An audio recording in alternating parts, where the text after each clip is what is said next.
আরেক ব্যক্তি এত বেশি পাপ করেছিল যে নিশ্চিত যে আমি মারা গেলে জাহান্নামে যাব।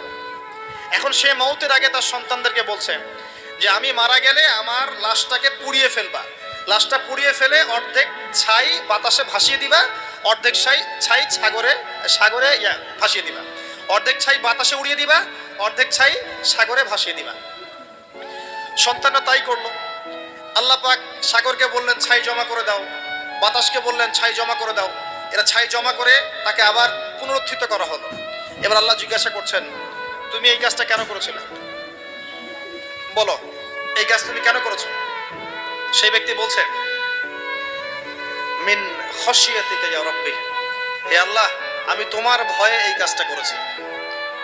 আর তুমি আল্লাহ খুব ভালো করেই জানো যে আমি তোমার ভয়ে করেছি না অন্য কোনো কারণে করেছি। আল্লাহ পাক বললেন, তুমি আমার ভয়ে যদি করে থাকো আমি তোমাকে মাফ করে দিলাম।